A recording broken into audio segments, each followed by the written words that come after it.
মাত্র 1 মাস আগেই সে পৃথিবীতে এসেছে। তাকে কোলে নিয়েই বাড়ির লোক এসেছিলেন হাসপাতালে। ভেবেছিলেন নিয়মিত টিকা দিয়ে নিরাপদেই ফিরবেন বাড়ি, কিন্তু সেখান থেকেই শুরু হলো আতঙ্ক। ছোট্ট ফাতিহাকে নাকি দেয়া হয়েছে নিয়মিত টিকার বদলে জলাতঙ্কের ভ্যাকসিন। এরপর থেকেই নিস্তেজ হয়ে পড়তে থাকে সে। এ কি ভুল নাকি ভয়ঙ্কর গাফিলতি? টাঙ্গাইলের ভুয়াপুর উপজেলা স্বাস্থ্য কমপ্লেক্সে গেল 13 মে দুপুরে ঘটে এই ঘটনা।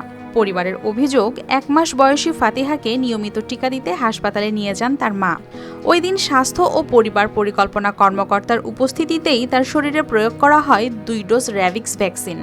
এরপরই শিশুটির শারীরিক অবস্থার পরিবর্তন লক্ষ্য করে জিজ্ঞাসা করলে উল্টো তাদের সাথে খারাপ আচরণ করা হয় বলেও অভিযোগ ওঠে স্বাস্থ্য পরিদর্শকের বিরুদ্ধে। তখন আমি বলছি যে আপনি কিসের টিকা দিলেন? যা দিছি এটা একটা কথা উত্তর হলো। তখন আগে বলার পরে ওনার ভিতরে আর কথা করার সুযোগই পাই না, মানে সে আমাকে এলাওই করে না। এখন বড় ডাক্তার স্যারের কাছে সাথে কথা বললাম, তাই স্যারের বললাম, স্যারে বললো যে দেখেন এটা ঘাবড়ানো কিছু না, যে ছোটো বাচ্চা, এটা আগেও দেওয়া যায় কুকুরের ভ্যাকসিন, পরেও দেওয়া যায়, কিন্তু সমস্যা নাই, কোনো সমস্যা হবে না। তো স্যারে বলতেছে এগুলো, কিন্তু আমাদের মন তো সাড়া দিতেছে না। শিশুটির পরিবারের দাবি, এটি শুধু ভুল নয়, বরং চরম গাফিলতি। হাসপাতালের দায়িত্বশীল কর্মকর্তাদের অবহেলার কারণেই ঘটেছে এমন ঘটনা। তারা এই ঘটনার সুস্থ তদন্ত ও জড়িতদের দৃষ্টান্তমূলক শাস্তির দাবি করেছেন।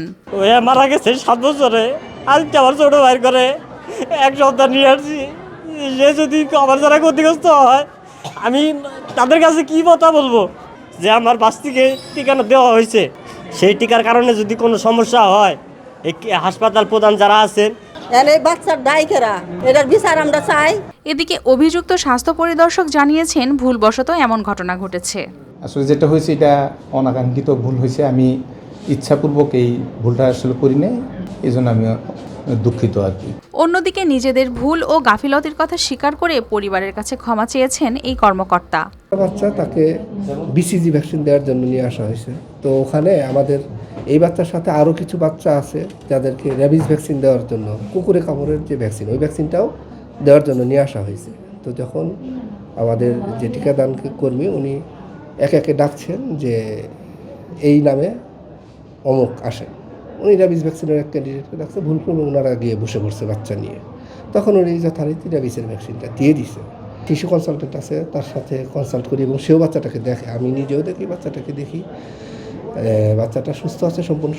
তো এটা একটা ভুল হয়েছে, এটা আমরা অস্বীকার করছি না। আমরা ভবিষ্যতে আরও সতর্ক থাকবো যাতে এরকমটা না ঘটে। তবে স্থানীয়দের অভিযোগ, ভুয়াপুর উপজেলা স্বাস্থ্য কমপ্লেক্সে অনিয়ম ও অব্যবস্থাপনার অভিযোগ নতুন নয়। এবার সেই অভিযোগের কেন্দ্রবিন্দুতে এসেছে 1 মাস বয়সী নিষ্পাপ শিশু ফাতিহা। News desk, RTV।